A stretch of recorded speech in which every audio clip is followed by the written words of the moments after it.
안녕하십니까. 포커스인 문철진입니다. 올해 최대 이슈 중 하나인 지방선거가 조금씩 열기 뜨거워지고 있습니다. 포커스인에선 지방선거를 앞두고 오늘부터 4차례 각 정당별 지방선거 준비는 어떻게 하고 있는지 알아보는 시간 마련했습니다. 오늘은 첫 시간으로 더불어민주당 경남도당의 지방선거 전략 함께 이야기 나눠보겠습니다.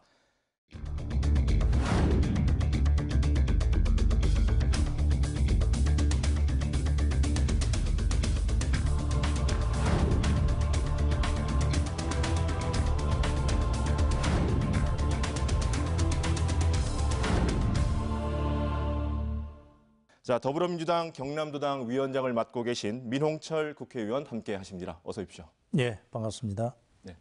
다음은 오늘부터 4주 동안 유권자의 입장에서 각 정당의 이야기를 해주실 창원대학교 국제관계학과 이호영 교수님 나와주셨습니다. 네, 반갑습니다. 지방선거가 40여일 앞으로 다가왔습니다. 자, 도당 위원장을 맡고 계시니까요. 누구보다 바쁜 일정을 소화하고 계실 것 같습니다. 요즘 어떻습니까?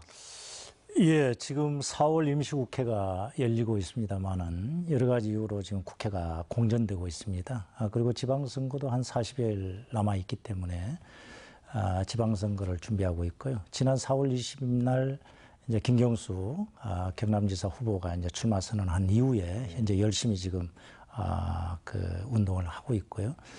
저희들은 이제 공천관리위원회라든지 또 비례대표관리위원회라든지 이런 기구를 통해서 현재 이제 시장군수, 기초자치단체장 공천을 지금 거의 마무리했고요.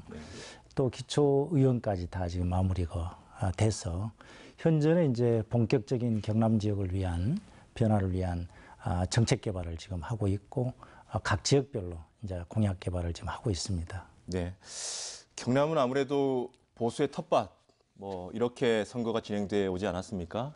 네, 이번만큼은 이 정치 지형에 변화가 있지 않을까 기대하시는 분들 많고요. 그렇게 준비도 하고 계실 것 같은데 더불어민주당의 지지율 이번에는 어느 정도 예상을 하십니까? 사실 아시다시피 이제 작년 대선 이후에 문재인 정부를 탄생시켰습니다. 그때 경남에서도 아주 근소한 차이로 문재인 후보가 졌지만 그래도 과거에 비해서는 많은 변화에 바람이 불었고 사실상 또 변화가 되고 있다. 그렇게 저희들은 좀 판단을 하고 있습니다.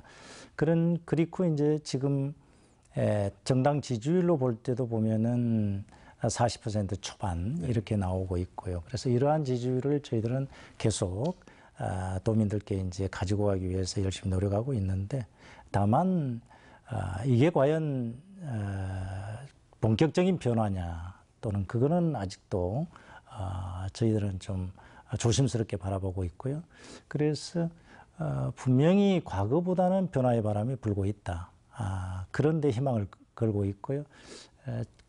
지난 2014년 지방선거보다는 더 좋은 성과를 얻기 위해서 열심히 지금 노력을 하고 있습니다. 네, 지난 선거보다는 조금 더 나아질 것 같다. 이렇게 민홍철 위원장님께서 말씀하셨는데 자, 이호영 교수님 어떻게 보십니까?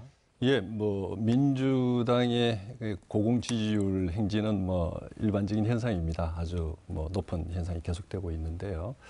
이것은 아마 전국적인 현상인 것 같습니다. 그런데 그 지지율하고 득표율하고는 많은 차이가 나고 있는 것이 사실입니다. 그래서 최근에 가장 그 득표율을 확실하게 알 수 있는 게 지난 대선이라고 볼 수 있는데요. 지난 18대 19대 대선의 민주당 득표율을 보면은 경남 지역에서 각 36.33% 그리고 19대 때에는 36.73% 이렇게 나왔습니다.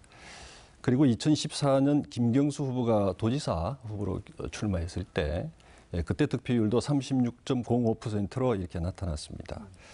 이것은 경남 지역의 민주당 지지층 결집 총 지지 득표율이 36%대가 아닌가라는 것을 의미한다라고 볼 수 있습니다.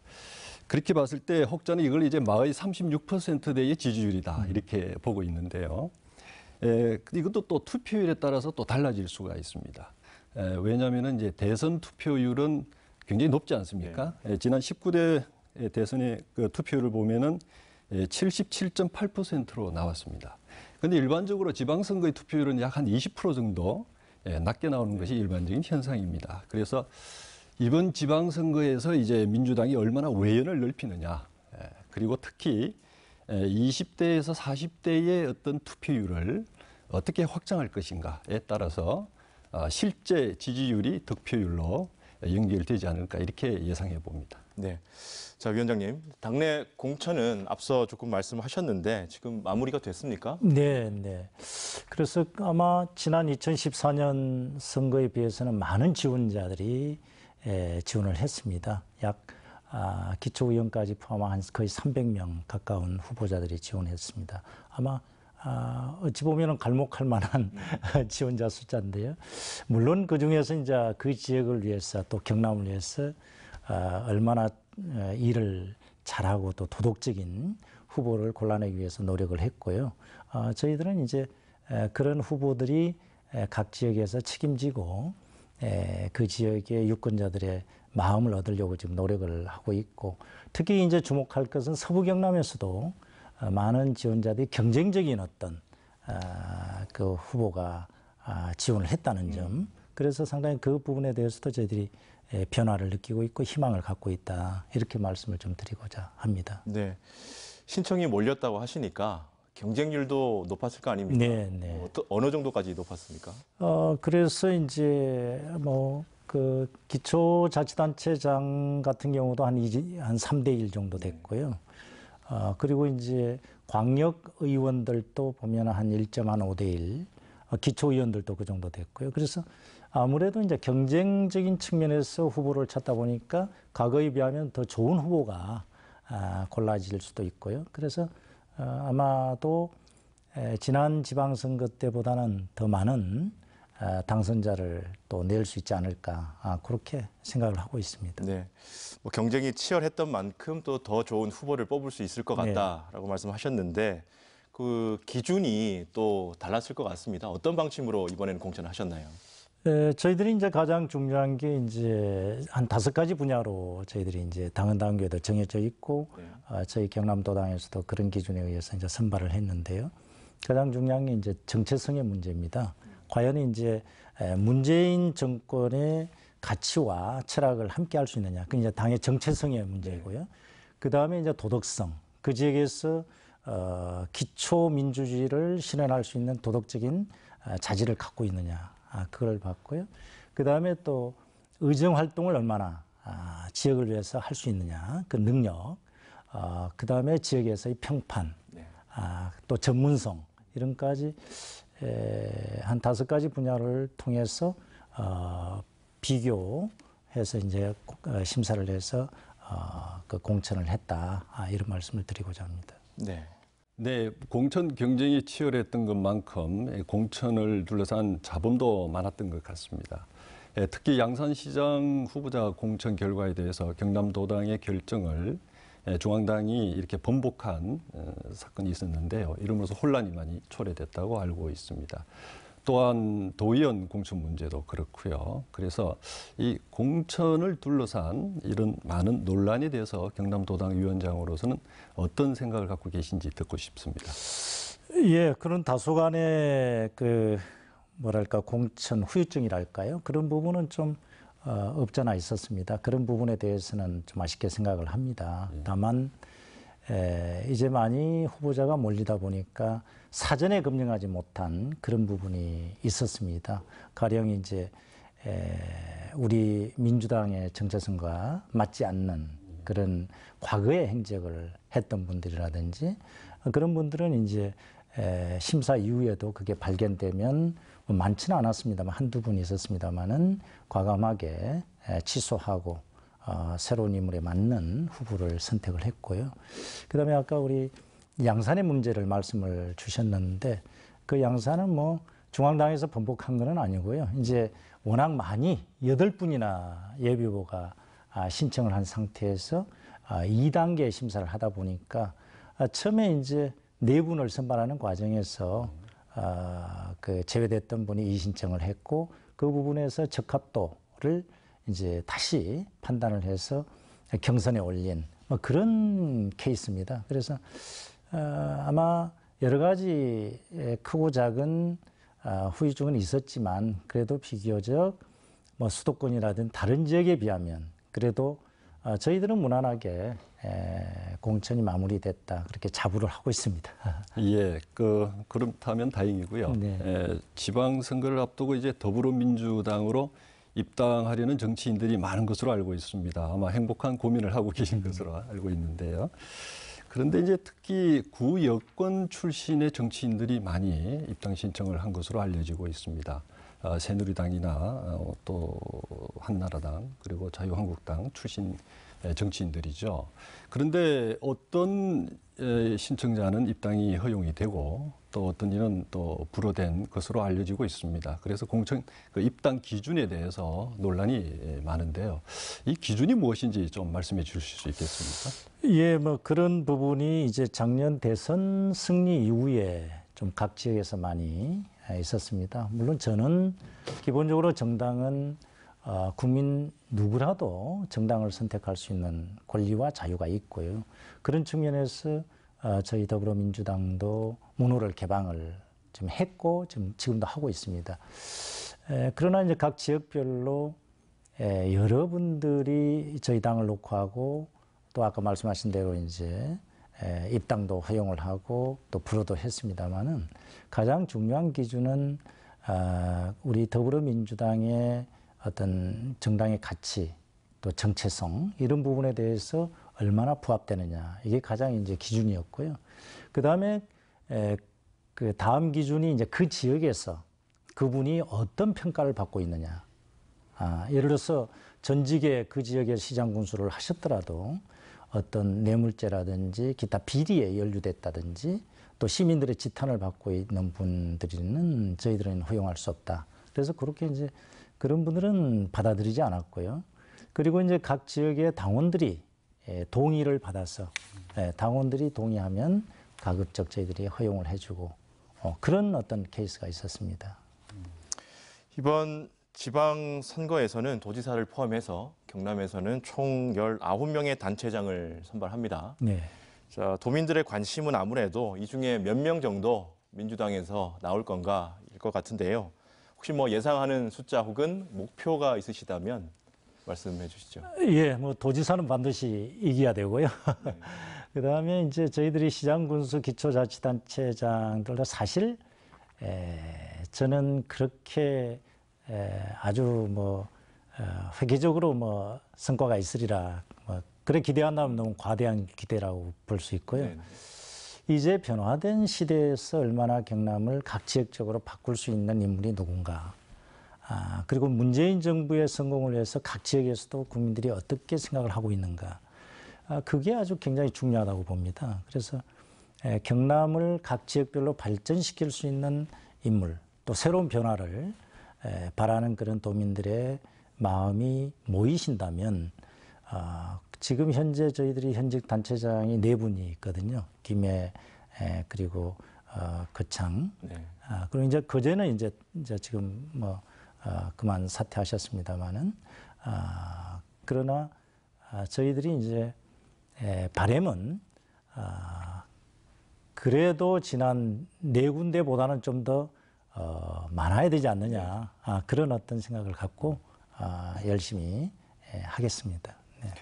예, 특히 그 도지사 선거에서 그 민주당에서는 김경수 의원을 뭐 전격적으로 전략 공천하셨는데요. 아마 알려지기로는 더불어민주당의 도지사를 희망하는 정치인들이 많은 것으로 알고 있습니다.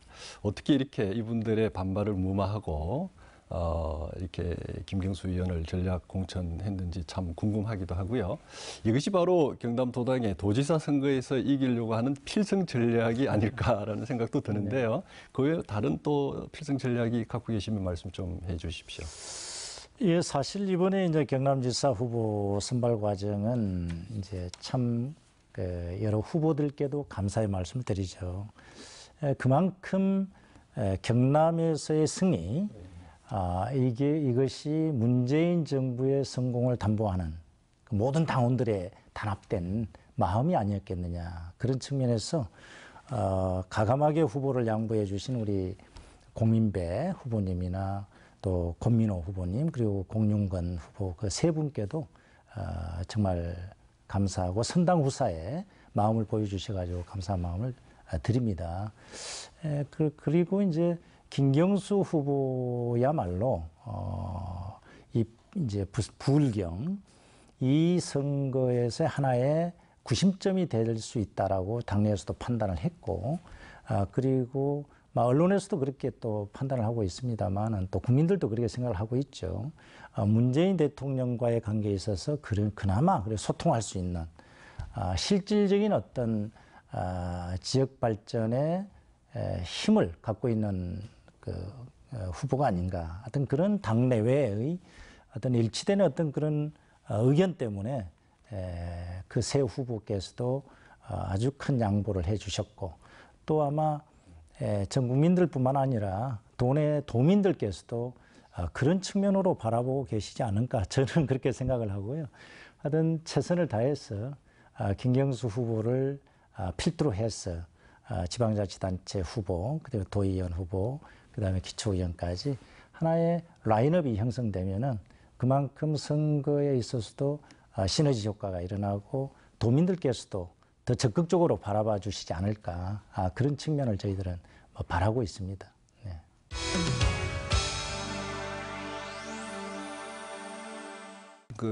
지금 전국을 뜨겁게 달구고 있는 댓글 조작 네. 사건입니다. 여기에 우리 김경수 의원이 연루됐다는 의혹이 터져서 많은 사람들이 놀랐는데요. 김경수 의원이 즉각 기자회견을 열어서 무관하다고 주장을 하기도 했습니다. 그래서 또 경남도지사 출마 선언도 취소를 했다가 또 한참 있다가 선언을 하기도 했는데요. 아마 여기에 대해서 야당은 또 특검까지 요구하면서 국회 앞에서 또 천막 농성도 하고 야3당이 하나같이 합심해서 강력하게 정치적 어떤 항의나 문제 제기를 하고 있는 것으로 알고 있습니다. 여기에 대해서 더불어민주당의 입장은 어떤 것인지 듣고 싶습니다. 예, 기본적으로 여론을 인위적으로 조작하는 행위는 민주주의 제도에서 아주 가장 금기시해야 될 사안이라고 저희들도 인정을 하고 있습니다. 그러나 지난 2012년 대선 과정에서의 그 국정원 또는 국군사이버사령부의 그 국가기관에 의한 댓글 조작 사건과 이번에 이제 소위 드루킹 댓글 조작 사건은 성격 자체가 다르다. 그렇게 저는 봅니다. 국가기관에 의한 어떤 개입은 그거는 정말 있어서는 안 되는 범죄 행위죠. 그리고 이번에 드루킹에 의한 댓글 조작 같은 경우는 물론 일반인에 의해서 했지만 저희들은 개인들의 일탈이라고 저희들은 보고 있고요. 그 과정에서 김경수 후보가 거기에 어느 정도의 연관이 있는지는 아마 이제 검찰 수사를 통해서 밝혀질 일이라고 봅니다. 그래서 우선적으로 경찰에서 송치돼서 검찰에서 지금 수사를 하고 있기 때문에 철저히 검찰에서 모든 것을 밝히고 그래도 미흡하면 김경수 후보가 주장하는 바와 같이 그럼 김경수 후보께서는 이제 특검도 수용을 하겠다 이렇게 본인이 얘기를 하고 있기 때문에 그렇게 가도 늦지 않다. 저는 그렇게 생각을 하고요. 그것을 마냥 정쟁거리로 삼고 모든 그 국회를 보이콧하거나 여야 간의 어떤 정치적인 일정에 따른 협의를 포기한다든지 이러면 국민에 대한 도리가 아니다. 그렇게 보고요. 또 2002년 대선을 이제 시작으로 기점으로 해서 각 정치인 또는 각 정치 조직에 대한 국민들의 자발적인 어떤 카페라든지 그런 조직들이 많이 생겨났습니다. 그래서 이번 드루킹에 관련 댓글 조작 사건은 어떤 그런 정치적인 어떤 의견 표명에 과도한 그런 그 방향으로 나간 어떤 일탈의 문제가 아니었는가. 그래서 앞으로 이런 어떤 여론 조작의 문제를 방지할 수 있는 그런 입법까지도 해야 된다. 제도 개선까지 해야 된다라는 그런 여론이 좀 일어나고 있습니다. 그래서 이번에 김경수 후보가 아무래도 이제 또 전국적인 어떤 인지도가 있는 정치인이다 보니까 자발적인 카페도 이렇게 만들어지고 거기에 따라서 이번에 이제 그 부부지간도 그렇지 않습니까? 사이가 좋을 때는 아주 사이가 좋다가도 어떤 일 때문에 토라지면은 정말 원수처럼 그렇게 하듯이 이번에도 뭐 과도한 어떤 그런 문제가 있지 않았는가 저는 그렇게 보고 있습니다. 차제 말씀하셔서 제가 생각이 나서 여쭙고 싶은 게 있는데요. 입법이나 제도 개선을 통해서 차제 이런 문제를 좀 해결할 필요가 있다고 말씀을 하셨습니다. 저도 공감을 하고요. 네.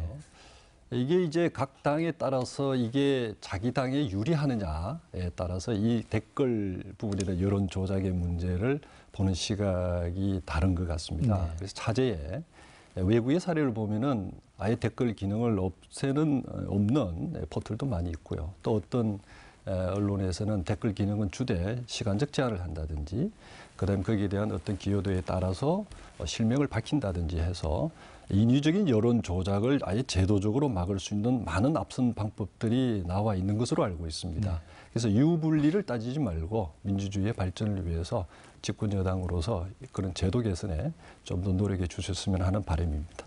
네네, 그런 부분에 대해서는 현재 우리나라가 그 포털에 그 댓글을 달고 하는 게 가장 많더라고요. 우리나라와 OECD 국가를 비교했을 때도. 그래서 저도 뭐 평소에 그런 부분에 대해서는 제도 개선이 좀 필요할 것 같다라는 생각을 하던 차였습니다. 특히 포털 사이트는 댓글을 못 달도록 하고 각 미디어, 그러니까 각 방송이나 언론의 개별적인 기사에 있어서는 뭐 허용을 한다든지 그런 차원에서의 좀 사회적인 합의가 있어야 되지 않겠느냐. 그래 이런 어떤 사건이 재발되지 않는 그런 경우가 필요하다고 봅니다. 예. 네, 또 하나 이번 지방 선거를 앞두고 또 관심이 있는 것들이 개헌이지 않습니까? 이번 개헌에 대한 국민 투표 지방 선거와 함께 치르겠다고 대통령께서 이제 발의까지 하셨는데 이게 좀 힘들지 않겠냐는 전망 나오고 있습니다. 어떻게 보십니까? 개헌의 문제는 사실 작년 대선 때 각 당의 후보, 홍준표 대표께서도 그랬고 안철수 후보도 그러셨고 문재인 후보도 개헌에 다 동의했고 특히 문재인 대통령께서는 금년도 지방선거와 동시에 개헌 투표를 하겠다라고 공약을 제시했습니다. 그 약속을 지키기 위해서 많은 노력을 해왔고요.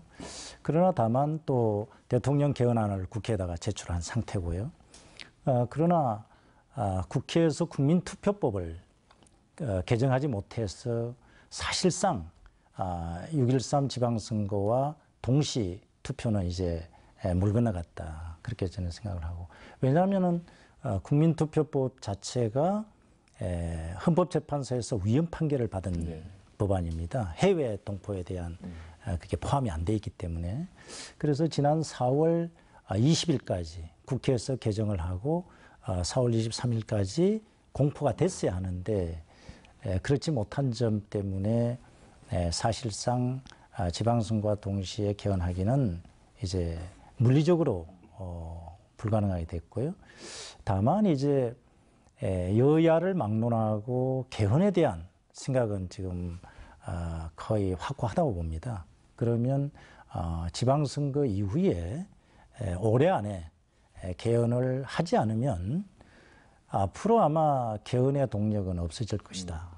정치권에서도 그렇게 판단하고 저도 그렇게 판단을 합니다. 그래 다만 이제 또 정치라는 게 생물이라고 하지 않습니까?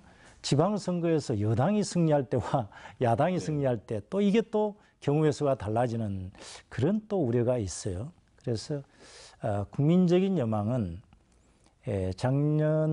재작년에 그 어떤 촛불의 힘은 주권 재민을 확인하고 개헌을 통해서 제왕적 대통령제를 고쳐라 이런 국민의 명령이었는데 그래서 문재인 대통령께서도 그거를 공약을 하셨고 실행하기 위해서 개헌안을 내놓으셨는데 과연 이게 국회에서 특히 정치권에서 올해 안에 수용이 될 수 있는지 그건 한 번 더 지켜봐야 되지 않겠느냐 그렇게 보는데 아마 이 올해 안에 6.13 동시 투표가 안 되면 아마 많은 국민들께서 아마 실망할 우려가 있고요.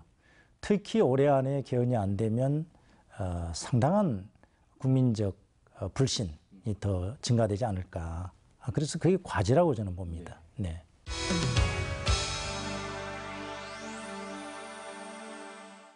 자, 이번에는 출연하는 각 정당마다 공통적으로 드리는 질문입니다. 경남의 현안에 대해서 분야별로 해법을 알아보는 시간인데요. 먼저 더불어민주당에서 생각하시는 경남에서 가장 시급하게 해결해야 될 현안 무엇이라고 생각하십니까? 네, 그 경남은 사실은 우리가 그 인구가 360만 명이고요. 그래서 전국의 17개 광역시도 중에서 4위입니다. 그러면 과연 그만한 그 역할을 하고 있느냐? 그걸 볼 때는 지난 30년 동안 자꾸 후퇴하고 있지 않았느냐? 그렇게 판단을 합니다. 산업 생산력이나 GRDP라고 하죠. 그것도 4위로 지금 쳐져 있고요. 그 다음에 이제 전통적으로 우리 경남이 산업경제의 수도라고 자부를 했는데 그 경남을 경제적으로 뒷받침하고 있었던 조선이라든지 자동차, 그 다음에 기계산업 이런 부분이 이제 한 거의 40년 이상 지속되다 보니까 상당히 이제 어려움에 처하고 있고요. 특히 이제 대우조선해양이라든지 STX, 성동조선 등 그 조선의 불황으로 인해서 지역의 고용 활동도 굉장히 위기에 와 있다. 그래서 이제는 새로운 먹거리를 찾고 산업의 재편을 이루어야 이 경남이 발전할 수 있는 시기가 왔다. 그래서 상당히 우리는 그런 부분에 어떻게 하면 경남을 새롭게 성장 동력을 일으킬 수 있는 산업의 재편이나 새로운 먹거리를 이제 제4차 산업혁명과 결합된 이 부분을 찾아갈까 하고 정책 개발도 하고 있고요. 그래서 그 문제를 해결하지 않으면 이제는 경남이 새로운 발전을 담보할 수 없다. 저는 그렇게 봅니다. 그래서 굉장히 중요한 시기다. 저는 그렇게 보고 있습니다. 산업구조 개편, 네. 또 새로운 먹거리 찾아야 된다. 어떻게 생각하십니까, 교수님? 예, 뭐 전적으로 공감을 합니다. 아주 시급한 문제라고 보고요. 위원장님 말씀에 제가 몇 가지 좀 더 덧붙이고 싶은 게 있는데요. 우리 경남의 이제 산업 구조의 재편 어떻게 할 것인가 매우 어려운 문제입니다. 또 단기간에 이루어지기도 힘든 일이고요. 그리고 또 어떻게 하느냐도 매우 중요하다고 생각을 합니다. 이런 경우에 있어서 외국의 성공 사례들이 많이 나와 있습니다. 몇 가지 예를 들자면은 참 우리 한국하고 또 우리 경남하고도 연결되어 있는 도시라고 볼 수 있는데 스웨덴의 그 말매의 눈물이라고 하는 그 코쿰 조선소의 그 골리앗 크레인을 사실 우리 한국에서 가지고 왔지 않았습니까? 그 도시가 조선산업, 즉 우리 한국의 조선산업 때문에 그 말매시가 불황을 겪고 인구의 약 한 10%에 해당하는 22%의 실업률을 기록하는 도시의 침체와 위기가 있었던 것으로 알고 있습니다. 그러나 이런 침체된 지역, 우리 경남의 거제와 통영하고 비교될 수 있는 도시가 아닐까 이렇게 생각을 해봅니다. 거제와 통영만의 문제는 또 아니겠죠. 많은 조선 관련 산업이 고성이라든지 또 여러 마산이라든지 통영 주변에 많은 협력업체들이 있는 것으로 알고 있습니다. 어떻게 보면 경남 전역이 다 조선 기계 산업에 연결되어 있는 산업 지역이라고 볼 수 있죠. 이렇게 봤을 때 조선 산업의 불황은 경남 전 지역의 경제적 성장력을 저하시키는 아주 핵심적인 문제라고 볼 수 있습니다. 이렇게 봤을 때 말미시의 경우에는 말미시장이 1994년에 지역의 어떤 그 기업인이라든지 노조 그리고 주지사 또 대학 교수들과 함께 6개월 동안 말미시의 어떤 재탄생을 위해서 끝장 토론을 했다고 합니다. 그렇게 해서 나온 결과가 신산업 말씀하신 바와 같이 그런 것을 유치해야 된다라고 해서 그럼 어떻게 할 것인가라고 했을 때 대학을 여기에 만들어야 된다는 거죠. 그 조선소 자리에. 그래서 말매 대학을 시장이 만들어서 거기에 이제 신성장 동력이었던 산업이라고 할 수 있는 바이오 및 IT 기업을 유치하고 이것의 연구 능력을 대학에서 제공을 하고 그 결과 유럽에 있는 바이오와 IT 기업의 본사가 말매시로 이전하게 돼서 도시가 다시 살아는 성공적인 예가 있습니다. 뭐 이런 예는 많습니다. 미국의 에크런시도 그렇고요. 거기도 타이어 산업 공장이었는데 타이어 산업의 불황으로 도시가 침체에 빠졌을 때 유동 인구의 저하로 해서 도시 공동화로 인한 백화점이 망했겠죠. 그 백화점에다가 대학의 연구실을 가지고 와서 고분자 화합물 산업을 유치해서 또 성공한 케이스도 있습니다. 마찬가지로 우리 경남도 이러한 성공 사례와 마찬가지로 우리 집권 여당에서 민주당에서 좀 더 공격적으로 또 이니셔티브를 잡으셔서 좀 더 신속하게 이러한 신성장 동력을 위한 좀 공격적이고 적극적인 현안 해결을 위한 노력이 필요하지 않을까 이렇게 생각을 해봅니다. 의원님 혹시 관련해서 이 새로운 미래 먹거리 산업 혹시 뭐 생각하시는 게 있으신가요? 예, 그래서 뭐 교수님 말씀대로 그러한 말매의 눈물이라는 것도 이제 경남에서도 반면교사로 삼아야 되고요. 그래서 아까 말씀드린 대로 저도 이제 경남의 전통적인 산업을 어떻게 재편해서 새로운 산업 생태계로 만들어갈 것이냐, 이게 과제라고 보는데요.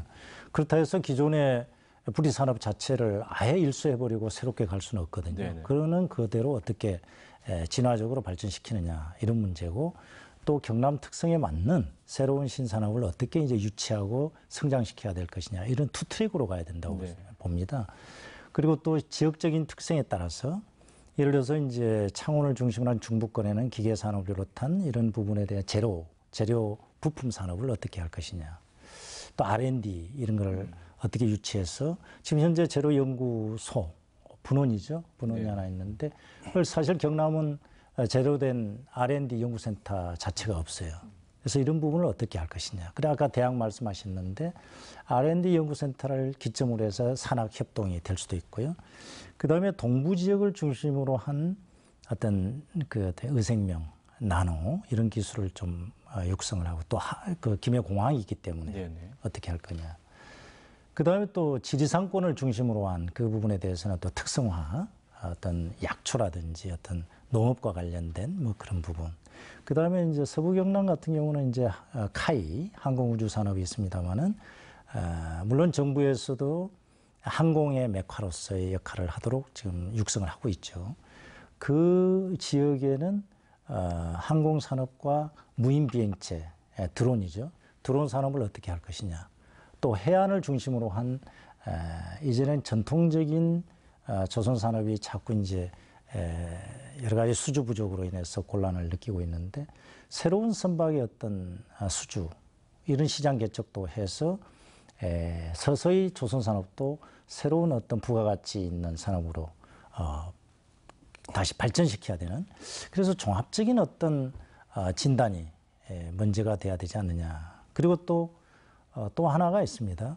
그 남부 내륙철도, 이게 이제 사실 제가 살펴보니까 경부고속도로 착공할 때 이미 김삼선, 김천과 삼천포 네. 그 계획이 돼 있더라고요. 근데 이제 지금 아직도 지금 안 되고 있습니다.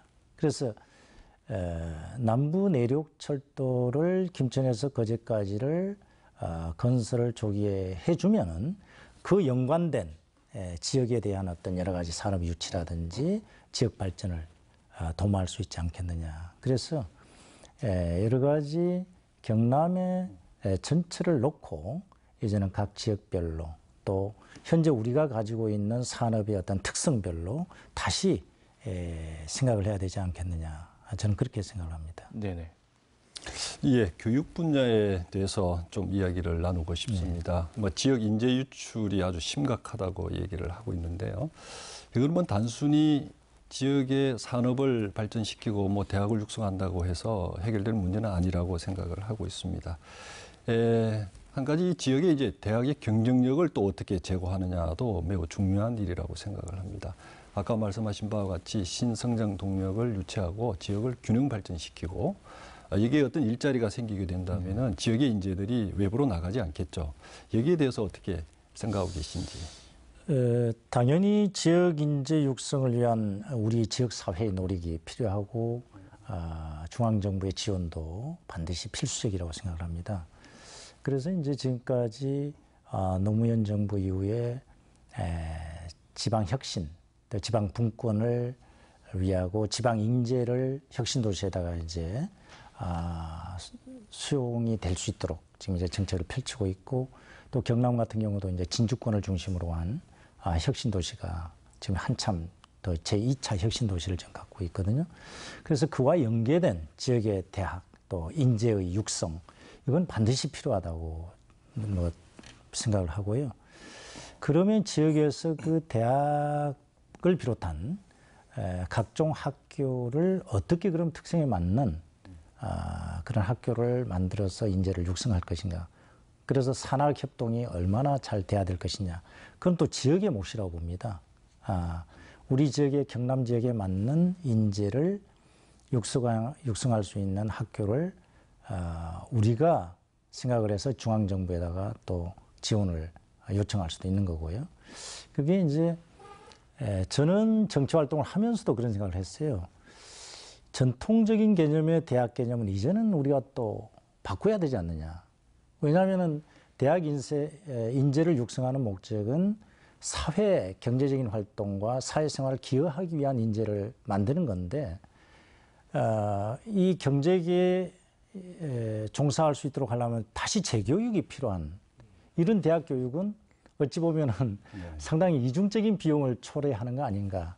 그런 차원에서 이제는 각 지역에 필요한 인재를 막바로 쓸 수 있는 그런 교육 체계도 우리가 도입을 해야 되지 않느냐. 그런 차원에서 경남에서 그런 필요한 인재가 어떠한 인재들인가를 우리 스스로가 발굴하고 거기에 맞는 대학이라든지 각종 학교를 만들어서 인재를 육성하면 지역 인재를 양성할 수 있지 않겠는가 저는 그렇게 생각을 합니다.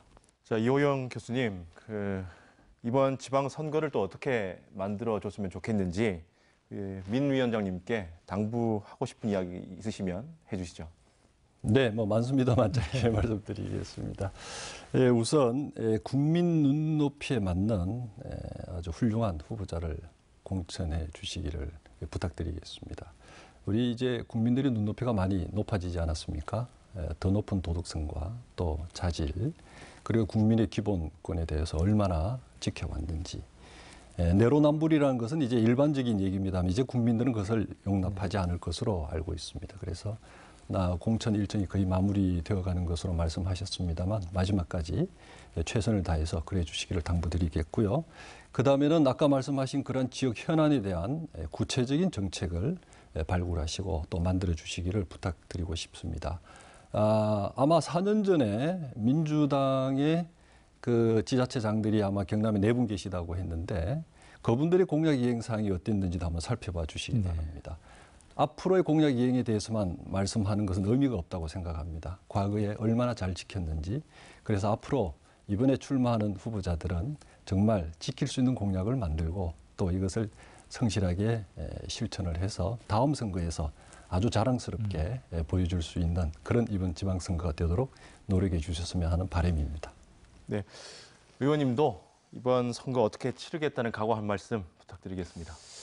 예, 지난 30년 동안 경남은 변하지 않았습니다. 오히려 전국 광역단체에 비하면 위상이 자꾸 떨어지고 있다. 그리고 경제도 상당히 쇠퇴하고 있는 그런 상황이다. 그런 측면에서 저희들은 이번에 문재인 정부의 성공을 담보하고 또 경남의 권력을 교체하는 그런 어떤 목표를 가지고 저희들이 선거에 임하고 있습니다. 물론 그렇게 하기 위해서는 과거에 비해서 더 훌륭하고 더 도민들에게 그 선택을 받을 수 있는 도덕적이나 인격적이나 또 능력 면에서 훌륭한 각 지역의 후보들을 저희들이 선발하기 위해서 굉장히 나름대로의 역점을 두었습니다. 그래서 그 후보들이 이제 각 지역에서 도민 여러분들께 얼마나 많은 그 선택을 받을지는 도민께서 이제 몫이고요. 저희들은 어떤 최선을 다해서 이제는 새롭게 발전할 수 있는 경남의 동력을 기초위원회에서부터 시장 군수 또 도지사까지 일체가 되는 그리고 도민들의 마음을 한꺼번에 담아서 갈 수 있는 그런 후보들이 많이 당선될 수 있도록 저희들이 뒤에서 당에서도 뒷받침을 할 거고요. 그래서 이제 그 판단은 도민 여러분들께서 해주시는 몫이다. 그런 측면에서 중앙과 지방이 소통할 수 있고 그 차원에서 또 지방은 지방대로 분권화된 발전을 할 수 있는 그런 어떤 정책을 많이 지금 마련하고 있고 각 지역에서 후보별로 이제 내놓을 예정에 있습니다. 그래서 그리고 과거에 또 우리 당의 시장 군수들이 4분이 계신다고 하는데 한 분은 지난 2014년부터 계속 하고 계시고 나머지 3분은 이제 중간에 또 더불어민주당으로 입당을 했습니다마는 물론 과거에 공약했던 것을 얼마나 지키고 있었느냐 그것도 공천 과정에서도 심사를 했습니다. 공직자 선출 평가단에서 그래서 그것도 저희들이 참작을 했다는 말씀을 드리고요. 또 앞으로 그럼 후보자들이 그 지역을 위해서 경남 발전을 위해서 어떤 그 공약을 제시하고 있느냐 이 부분도 공천 과정에서 의정 활동 계획서를 통해서 나름대로 심사를 해서 더 나은 후보를 선정을 했다 이런 말씀을 드리겠습니다. 아무쪼록 이번에 새로운 경남의 변화를 위해서 더불어민주당이 나름대로 후보를 내서 도민 여러분들께 내놓았기 때문에 판단은 도민 여러분들 몫이다. 그래서 많은 성원을 부탁드리면서 당부를 드리고자 합니다. 최선을 다하겠습니다. 네, 오늘 더불어민주당의 지방선거 전략 함께 이야기 나눠봤습니다. 더불어민주당 경남도당 민홍철 위원장님 오늘 말씀 고맙습니다. 네, 감사합니다. 네, 창원대학교 국제관계학과 이호영 교수님도 오늘 고맙습니다. 네, 감사합니다. 민주주의의 토대라 불리는 지방선거 벌써 성큼 다가오고 있습니다. 각 정당마다 지방선거 준비 상황을 점검해보는 시간을 통해 경남 도민 여러분의 선택에 도움이 될 수 있었으면 좋겠습니다. 다음 시간에는 자유한국당의 이야기를 들어보겠습니다. 포커스인 여기서 인사드립니다. 시청해주신 여러분 고맙습니다.